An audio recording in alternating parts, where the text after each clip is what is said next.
Alright, what is up guys? Papunta na naman tayo ngayon sa Bicol. Ngayon pala ay December 15, Wednesday 2021.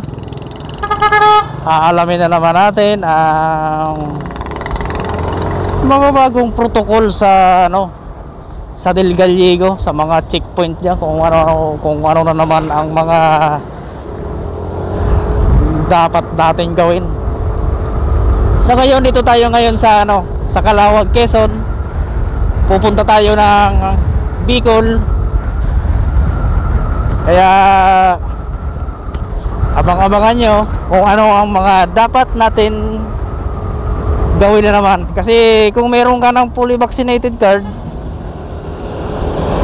wala nang problema. Wala nang problema, labas-pasok ka na lang. Hindi katulad ko, kahit ni isa wala akong turok. Kaya ang magandang gawin, pagdating ko sa Tabugon, magpapaswab-test ako. Kasi wala sa sobrang busy ko, hindi ako makapaturok. Kaya yun lang muna ang aking gagawin.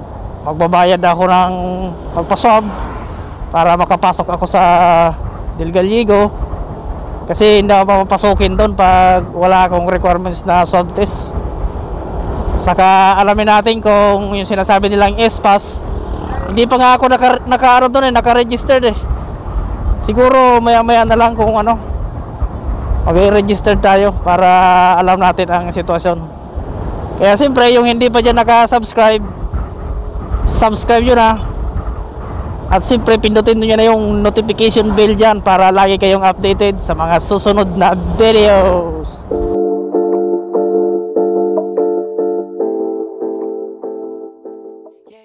Pero siyempre i-shoutout ko nga pala si Mr. Big Boss, yung kababayan ko ng Bicol, Oragon.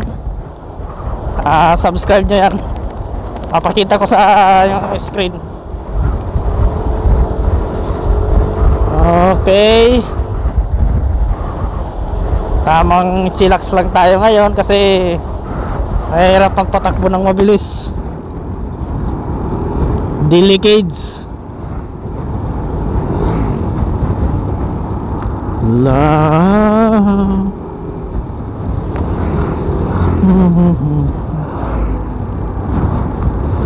Dito na naman tayo sa Tabugon. December 15, 2021. Dito tayo nagpa-swab test kasi mas mura dito kumpara sa iba. Yung hindi pa naka-subscribe dyan, subscribe na kayo para lagi kayong updated sa mga susunod na videos. At siyempre shout out sa lahat ng mga nanonood, lalo na sa ka-vlogger ko dyan na si Big Boss. Okay, larga na tayo at alamin natin ang sitwasyon dun sa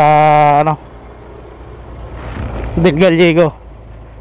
Sana okay na, kasi mahirap pag Diyos ko po, nakaka-bad trip.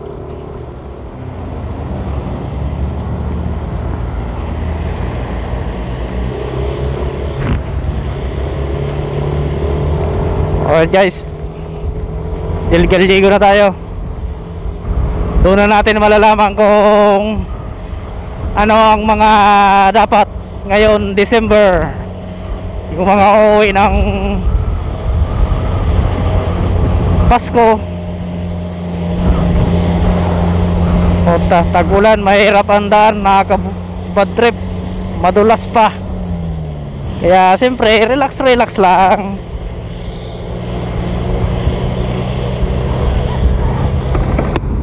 Alright.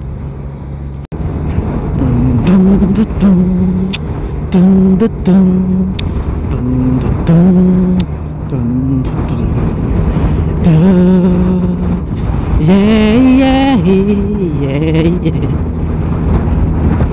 Alright guys, abangan nyo ako sa Del Gallego para malaman natin kung ano na naman ang mga dapat. Pagkatapos nito, hayahay na naman. Doon na naman tayo sa Bicol mag ano, pagala-gala. Okay. Alright guys, dito na tayo ngayon sa checkpoint ng Del Gallego. Yung hindi pa nakasubscribe dyan, subscribe na kayo.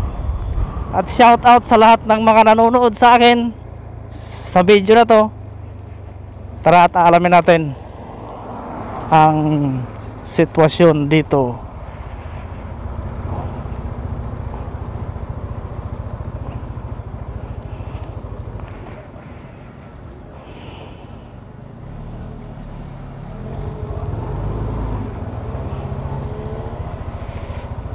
Ano kayang hinahanap nilang panibagong requirements ngayon? Yun ang dapat natin alamin. Kasi baka nagbago na naman ang ano eh. Pero kung antigen ang hinahanap nila, kasi hindi pa ako fully vaccinated, mayroon tayo dyan siyempre. Mayroon tayong updated na ano,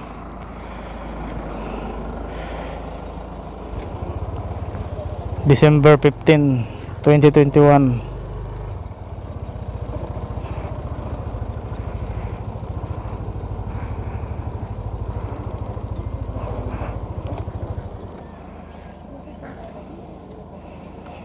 Tatanungin natin kung anong hinahanap nila.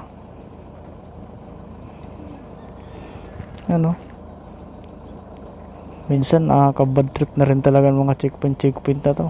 Pero dapat talaga fully vaccinated ka na. Kasi pag fully vaccinated ka na, mayroon ka ng card, ilabas pasok ka na sa ano, sa checkpoint na to.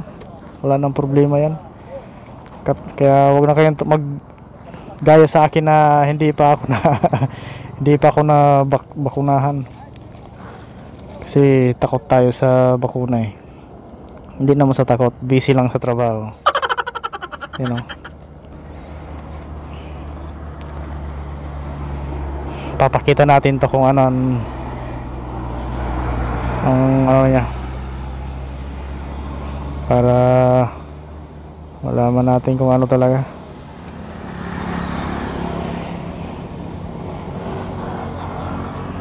Ay,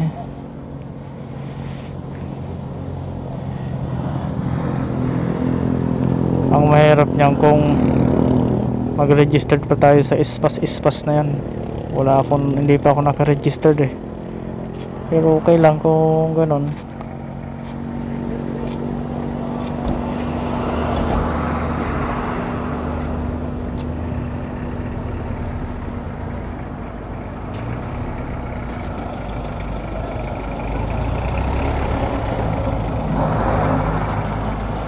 Ito. Ayun, may mga bata nga sa loob oh.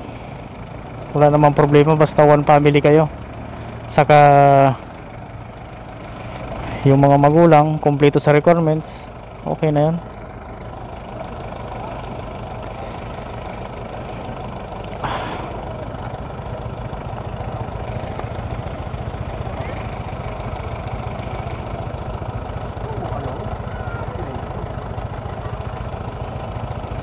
Buti pa sila may card na. Buti pa sila may card na, ako wala pa. Oh my goodness. Vaccine yun, sir? Taga Bicol ako. Tabako. Ha? ID, lisensya. Vaccination? Ispas? Puta. Paano yung walang ispas?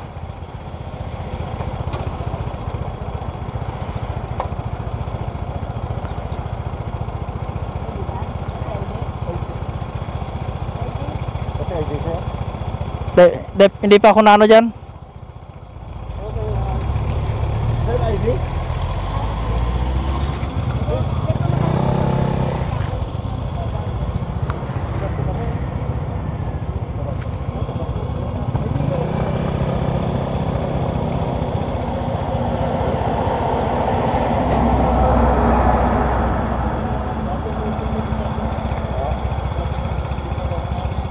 tatanungin natin kung okay na tong ano, antigen test.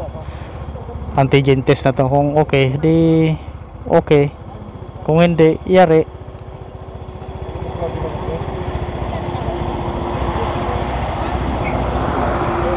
Grabe talaga ang mga higpit, ano.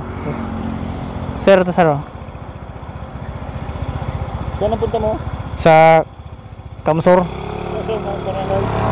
San Jose. Magpa-profiling. Sige po. Ayan sir, anong problema yan sir? Di sure to rin, first dose pa saan dapat, second dose hindi pa rin. Okay. Yung mga na-stranded na yan, oh, first dose pa lang daw pala yan. Akala nila makakalusot na. Kaya ngayon, kailangan nilang magpa-antigen test. Kasi first dose pa lang sila. Ngayon, dito na naman tayo, magpapacheck.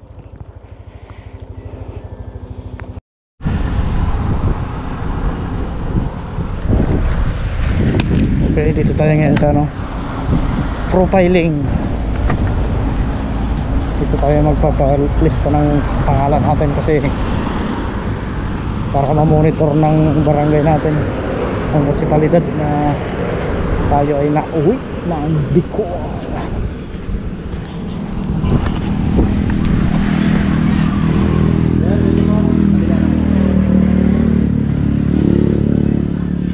Saan ang punta sir? Sa ano po sir? San Jose. San Jose. Camarines Sur. Ito po. Anong dara mong motor? Inmax. Eh.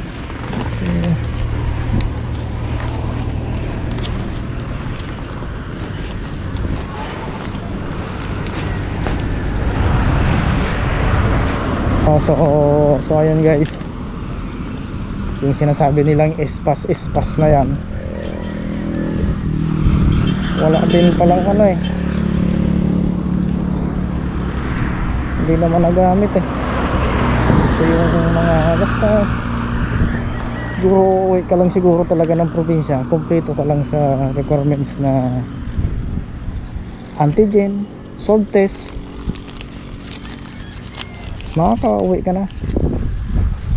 So ayun guys, dito tayo ngayon sa profiling, na i-check na natin yung pangalan natin dyan. Saka kung makikita mo yun doon, mga na-stranded, yun ang walang mga antigen test.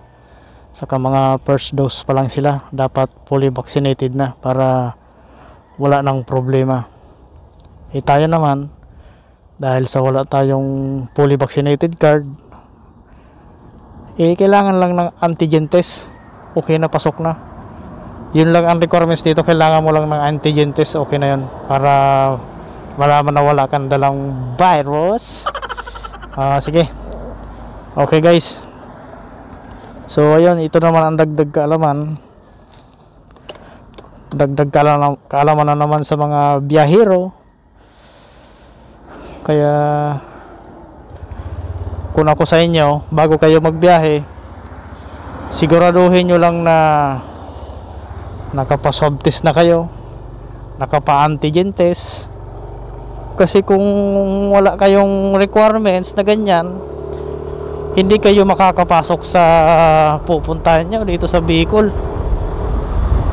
Kaya ito guys, yung mga hindi pa naka-subscribe dyan, please subscribe to my channel and follow my Facebook page para lagi tayong updated sa mga susunod na video. Yung ano pala guys, yung espas pala, nabaliwala eh, pero okay na yun, at least okay na, wala na tayong problema. Kaya okay, ingat tayo lahat sa pagmamaneho. Advance Merry Christmas. Okay.